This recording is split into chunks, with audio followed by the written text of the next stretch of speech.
Okay, folks, so here we are. I finally got all this adjusted, hopefully. Let me turn on another light here. Okay, make my face a little redder. I don't know why I didn't get a sunburn, but I have this awful lighting. Anyway, let's get to the brass tacks, as they say.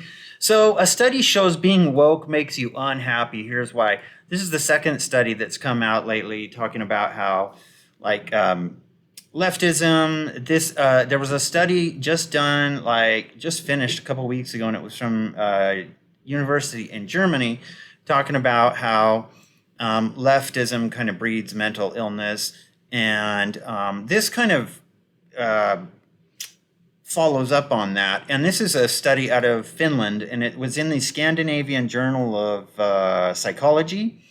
And so they're talking about a study shows being shows being woke makes you unhappy, and here's why. Um, Now, if you want to be woke and you're happy enough or whatever, fine, I guess. But I do think it's actually just a mental illness, and a lot of looking for division, looking for the through the lens of the oppressor and the oppressed in every relationship and with every approach that you have to life, surely is going to probably dissolve and destroy some of your feelings of self-confidence, and I believe feelings of just being happy or being content. And this stems from Marxism too, because being woke is essentially comes from Marxism. And I'll show you why. So it says here, there's a new study going around. Let me turn this on here so we can see the highlight. There is a new study going around that shows that woke people are unhappy. Okay, well, that's no shocker. You may be thinking, well, duh, did we really need to study a study to figure it out? We did not. Still, this study is useful because if you look at how they determined people were woke, it gives us some clues as to the problems with their thinking that makes them so unhappy. It's good for all of us to understand that kind of thing because we or someone close to us may be making the same kind of mental errors. Let's start with a description of the study. This is pretty important here. A study conducted by psychological researchers in Finland and published in the Scandinavian Journal of Psychology suggests that individuals who have a commitment to wokeness have poorer mental health and overall happiness levels. Okay, now we kind of know that already by the radicalism of people who are super woke and how annoying they are. I can't imagine that person is truly happy deep down. That's why they're so angry at everything, and they probably don't like themselves very much as well. That's pretty evident. So the study surveyed 5,000 adult participants in Finland and found that those who are woke, quote unquote woke, are more depressed, have more anxiety, and lack happiness. Again, folks, you're going to wonder, there's going to be some of you out there who are going to go, what does that mean to be woke? They are going to describe it here. Okay, so I'll get to that. As reported, being more anxious and depressed and less happy was more pronounced in those who consider social justice to be a huge issue. I had been paying attention to a development in American universities, the perfect place to go through a study, to go do studies of the mentally ill, where a new discourse on social justice became prevalent in the 2010s. Study author Oskari Latinen said, hence her desire to investigate. The study identified 7 truisms of woke people. So think about woke and what it means to you, but this kind of puts it in more concrete terms. Things like this. Quotes like, if white people, think about this too, this is what they're being taught in universities too. If white people have on average a higher level of income than black people, it is because of racism. University reading lists should include fewer white or European authors. Microaggressions should be challenged often and actively. Trans women who compete with women in sports are not helping women's rights. Reverse scored. We don't need to talk more about the color of people's skin. Reverse scored. A white person cannot understand how a black person feels equally well as another black person.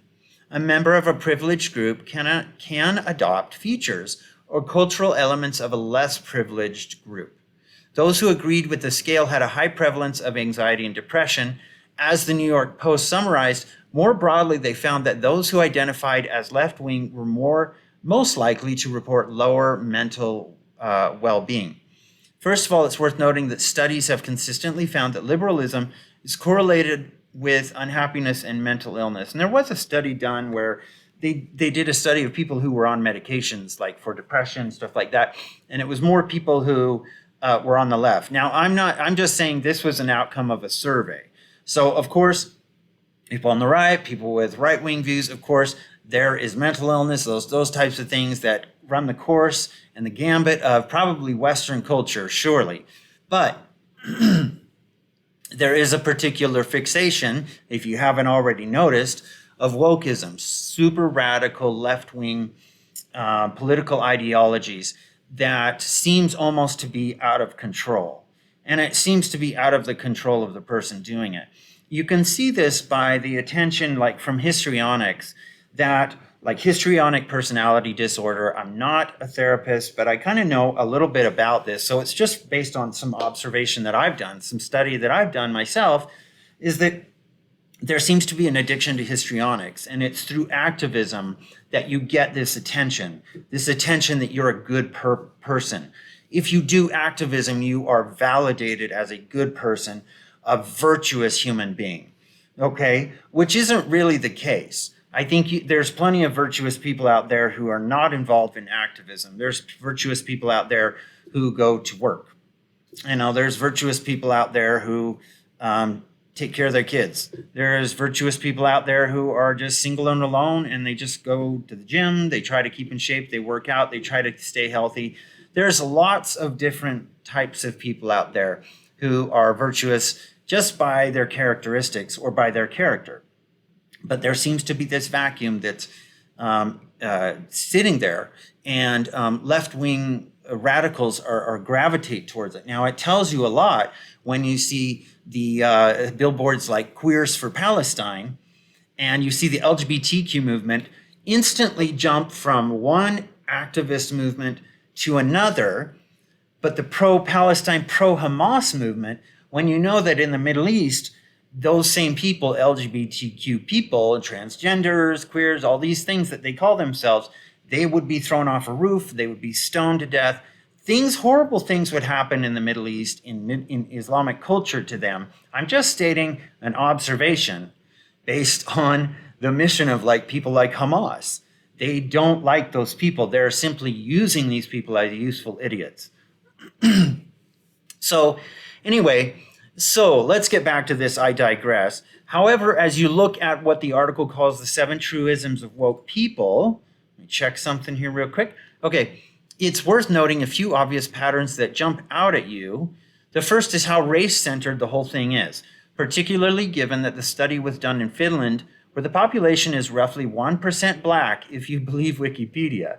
In other words, this survey of woke people almost has to be mostly white Europeans who come across as actively disliking white Europeans. Okay, so loathing your own race, okay, or ethnicity.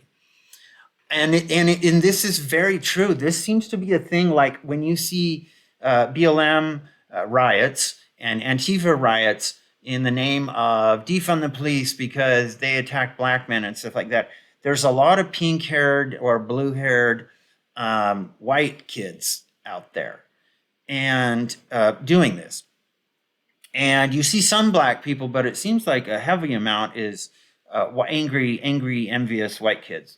I'm sure if one of the few black Finns in their country, back to the article, came up to one of them and said something like, "Black people like me are inferior to whites. We cause most of the problems in the world. I'm always going to be a loser because I'm black." They'd quite correctly go out of their way to convince that person that none of that was true and that it was totally unfair to look at the world that way. Yes, that's basically how they view themselves. They think they're keeping black people down, being racist to them, and are advantaged compared to them purely because of their skin color. I hate to use the self-hating white people cliche, but essentially, isn't that what it is? It's bad enough to assume that race trumps individualism, but it's even worse to assume that race trumps individualism and your race is the problem. And that's the problem with identity politics for sure, is identity politics is taking the approach of this.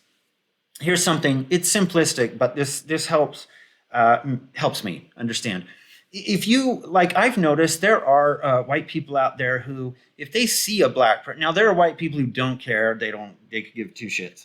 But there are also white people out there who, now these are the virtue signalers.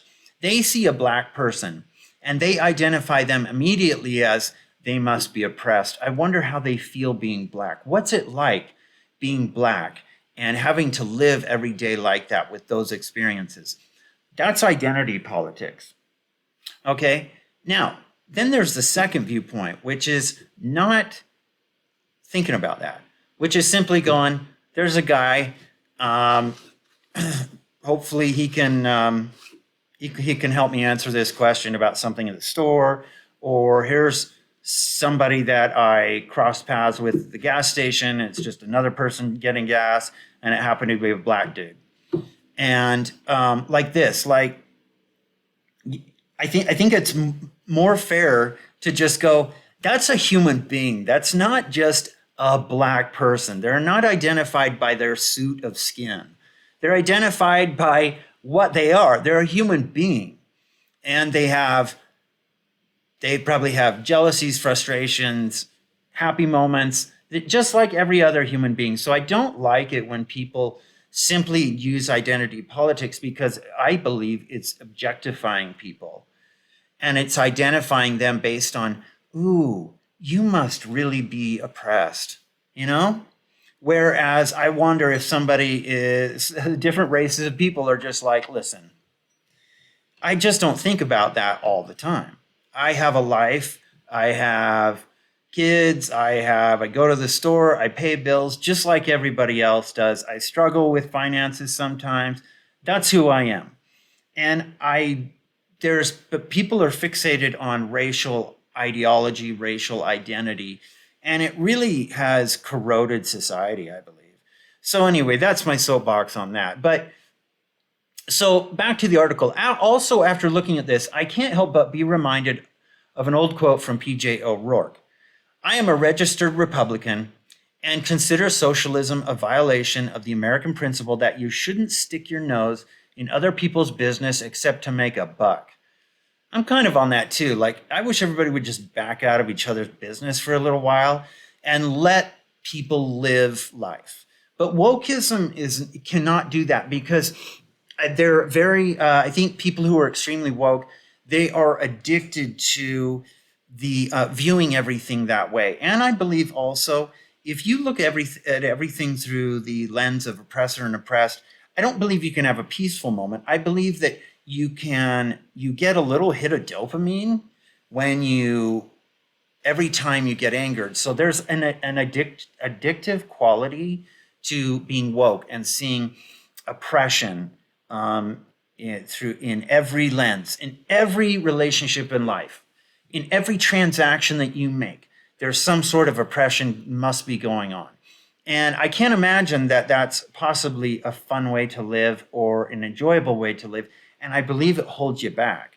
So anyway, as he says here, although they certainly wouldn't put it that way, there seems to be a heavy dose of butting into other people's business to essentially pick fights in that list. For example, a microaggression could be any trivial thing you go out of your way to take offense over, yet you're supposed to challenge them often and actively. Yes, this is the truism of wokeism. In other words, being woke means believing it's your duty, it's your duty to pick fights over minor things most people wouldn't even notice or might even consider a compliment. For example, here are some actual microaggressions listed in the article from Business Insider. When I was a kid, we had a saying, and it was like, sticks and stones may break my bones, but words may never hurt me. We should adopt that again as a mantra. So here's some actual microaggressions. Ha, you're so OCD with how you manage projects. Or, quote, damn your work on so many things. You work on so many things, it's like you have ADHD. Oh, sorry, wrong person. My boss is crazy. Okay, we'll have to read on to get what he's getting at. For woke people, these are three fights. For a normal person, the answers to this in order are thank you, no worries, and why so? They are not offended. Their day is not spoiled. Don't need to challenge anyone. Similarly, do we really need to talk more about race? I don't think we do. I think we've had enough of this. I think the only way to keep resurrecting the corpse, the dead corpse of racism. We keep dredging it up because it makes a lot of money right now. If you are a race grifter, say like a Patrice Couleurs, someone like that, or an Al Sharpton, you rely on your sole income by making sure to dredge up race. You can never let it be good. You can never let it go, you know what, let's just stop talking about race for a while and let's get on with business and try to work together, okay, instead of hyper-focusing on that. But remember, there are bad actors out there who are making quite a living on this right now. We saw that with BLM. People poured money into that organization, and most of it is gone. You know, it just got stolen, or there's a fraud case with BLM in a couple cities now, especially like Boston, I think, is one of them. So I think this is a good question. Do we really need to talk more about race? Because doesn't that often end up in a contentious fight anytime people don't agree?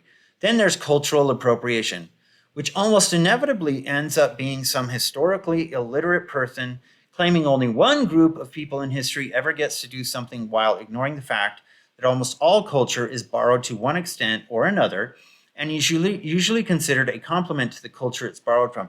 You know, that's interesting because I lived in Turkey for a while. And one thing about Turkey is it's always been the crossroads for thousands of years. That was the crossroads of Africa, Asia, and Europe. Okay, so Turkey has a really diverse food. I think they have really diverse food. It's wonderful food.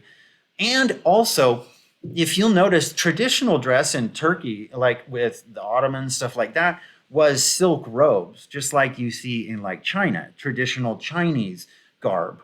And stuff like that. I noticed those things in like the patterns of their rugs, the patterns of these traditional robes. I mean, you don't see people wear them ever. I mean, who wears that stuff? But like, if you look several hundred years ago, people would wear those to like weddings. They would wear that to special occasions. And these silk type of robes, they look like, they do appear to be like kimono, whatever they're called, those robes in Japan and China. They have that same look. They're silk. And there's elements of Indian culture there. But the thing is over time, it became Turkish culture because it was just a fusion of a whole bunch of other things. And I think it was beautiful. I think it was amazing. But then we have this cultural appropriation. Remember, if there's something peaceful going on, there's always going to be a Marxist out there waiting to pit people against each other and divide people, okay, based on something. So they want to make an argument about just about everything you can possibly think of, about the way you pick your nose, about the way you scratch your ear. That's the essence of Marxism, is making sure that every single situation has some sort of division between people that dissolves trust. Okay, and I think that's the theme of the last 10 to 15 years. Is there's a concerted effort to dissolve and trust between communities and society right now. So we need to push back on that for sure by stop focusing on all this garbage. Let's see, recorded history goes back 5,000 years. The oldest city was founded roughly 11,000 years ago, and human beings were stomping around for tens of thousands of years before that. Are none of us supposed to light a fire or use a wheel because some guy in a cave came up with it first? It's dumb, but woke people think it's worth fighting over. They think it's worth fighting over, but it eventually really never comes to any resolution. It's almost like they need a dopamine hit from fighting, from making controversy or conflict out of everything. Is it a surprise that people who feel obligated to create this kind of completely unnecessary strife around them are anxious, depressed, and less happy than other people? Sure. Last but not least, here's one of the little truths of life you don't hear a lot of people talk about. All of us have these mental maps of how life is. none of which exactly match the real world. This is what one of my all-time favorite quotes is referring to here. The map is not the territory. The word is not the thing it describes. Whenever the map is confused with the territory, a semantic disturbance is set up in the organism. The disturbance continues until the limitation of the map is recognized. That being said, the closer your mental maps are to what the real world is like, the smoother your life tends to go because you are in accord with reality. Okay, on the other hand, when your mental map of the world is wildly out of accord with reality, you do things like try to change your gender, launch a massive terrorist attack at your much more powerful neighbor and expect them not to really hit you back, or just have one drink at the local bar if you're a recovering alcoholic and it creates havoc in your life. Well, people have to live with all sorts of glaring contradictions that make it impossible for them to be in accord with reality. They seem very tense. And I believe the wokeness also, I believe that's why, people who are woke, not all, but it seems like the woke culture, drugs are a big underlying part of that culture, because I believe that holding that tension of contradictions inside all the time, 24/7, must be absolutely exhausting. So, for example, if they hear some of the obvious reasons why Black Americans have lower incomes on average than white people that don't involve racism, they have to pretend not to understand it. Unless they're stupid, they can easily understand the physical differences between men and women, and they can see how unfair it is for a man to play women's sports. On some level, they get how dumb it is for a university to replace Mark Twain or Shakespeare with the laughable dog shit Ibram X. Kendi or Nicole Hannah Jones.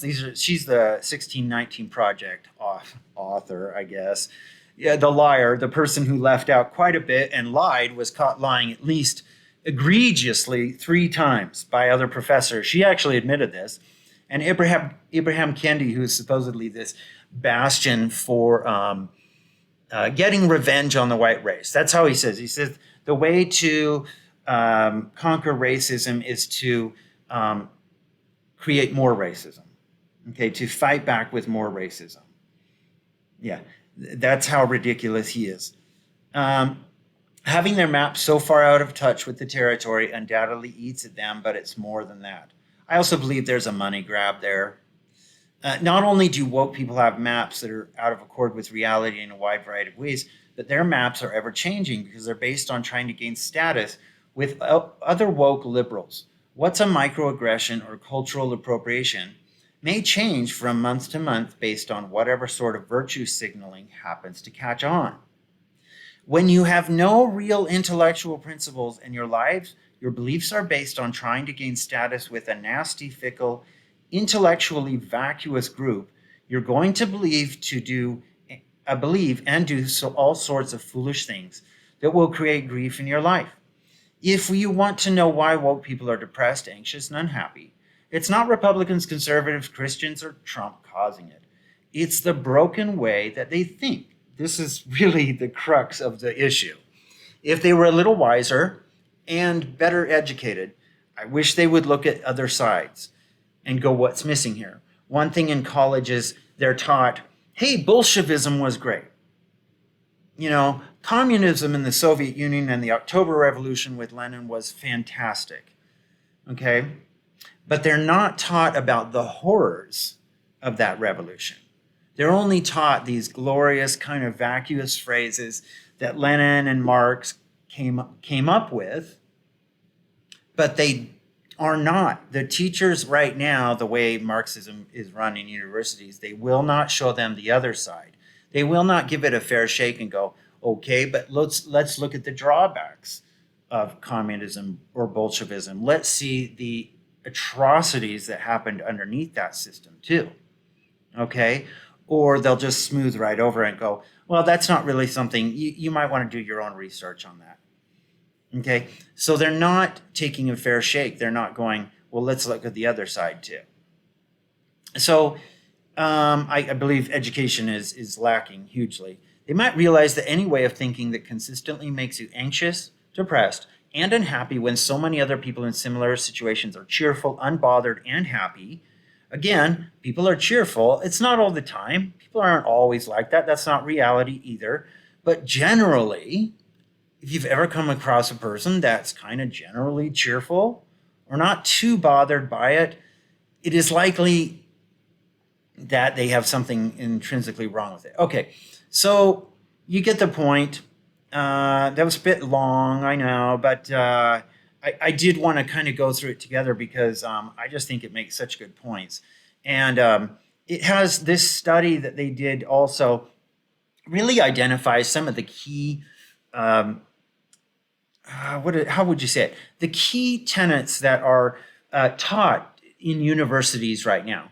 And again, like this, the 7 truisms of woke people that were identified in this study, mostly due to like racism, microaggressions.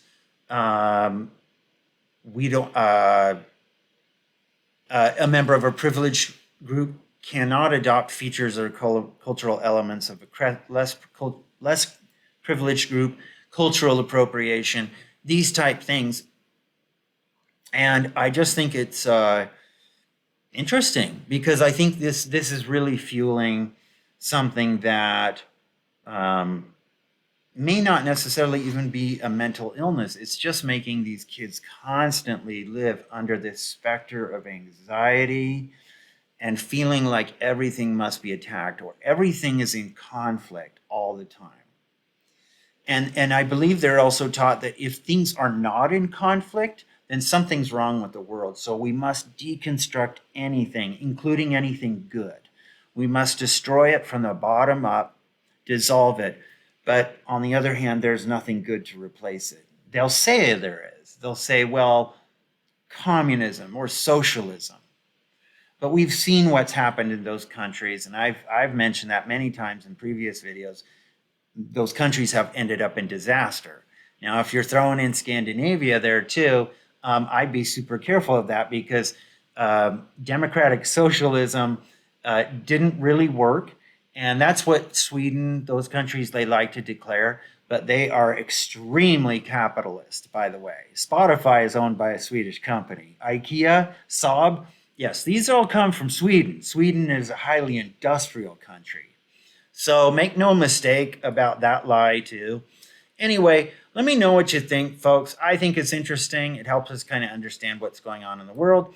And maybe we can help these people understand a little bit more. It has to really do with something deep down inside. These political movements, activism, stuff like that, these are kind of cloaks that they wear. And that